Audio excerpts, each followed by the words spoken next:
अकोला मनपाचा नवा फंडा जागा मुबलक असतानाही ट्रॅक्टरद्वारे मातीवरचं काँक्रिटीकरण. उपअभियंता आणि कंत्राटदारांची मिलीभगत सामान्य अकोलेकरांच्या टॅक्सच्या पैशांची होते उधळण.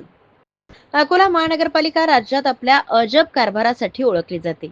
सध्या शहरात सुरू असलेल्या विकास कामांचा दर्जा पाहता मनपाचा कारभार कुली, चपराशी आणि चौकीदार चालवत आहे की काय असा प्रश्न पडत आहे.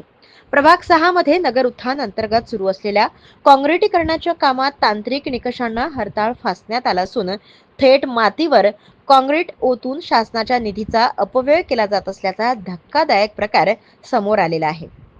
नियमानुसार काँक्रिटीकरण करण्यापूर्वी संबंधित जागेचे खोदकाम करून त्यावर खडीकरण करणे, लेवल करणे आणि रोलरने कॉम्पॅक्शन करणे अनिवार्य असते आणि त्यानंतर पॉलिथिन टाकूनच काँक्रीटचा थर टाकणे तांत्रिकदृष्ट्या आवश्यक आहे.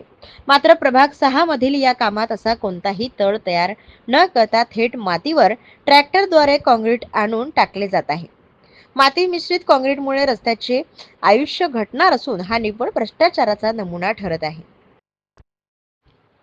अंदाजपत्रकातील तरतुदीनुसार काँक्रीट मिक्स करण्यासाठी अजॅक्स मिक्सर, हँड मिक्सर किंवा आरएमसी प्लांटमधून ट्रान्झिट मिक्सर याचा वापर करणे बंधनकारक आहे. कामाच्या ठिकाणी पुरेशी जागा उपलब्ध असतानाही ट्रॅक्टरचा वापर करून काँक्रीट टाकणे हे कंत्राटदाराला अवाजवी नफा मिळवून देण्यासाठीच केला जात असल्याचा आरोप नागरिक करीत आहेत.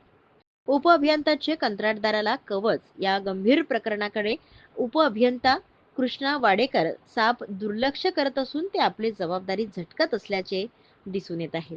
स्वतःच्या मर्जीतील कंत्राटदार असल्याने कनिष्ठ अभियंतावर दबाव टाकून हे निकृष्ट काम रेटले जात असल्याची चर्चा मनपा वर्तुळात आहे. तर संबंधित कंत्राटदारावर मनपातील एका वरिष्ठ अधिकाऱ्यांच्या मर्जीतला असल्याचे बोलले जात असून या अधिकाऱ्याने अकोला शहराचा बट्ट्याबोळ करण्याची सुपारी तर घेतली नाही ना, असा संतप्त सवाल अकोलेकर विचारत आहे. जिल्ह्यातील सत्यलढाच्या महत्त्वपूर्ण घडामोडी पाहण्यासाठी आपले Satyaladha YouTube news channel subscribe करा, बेल आयकॉनला क्लिक करा आणि रहा सदैव अपडेट.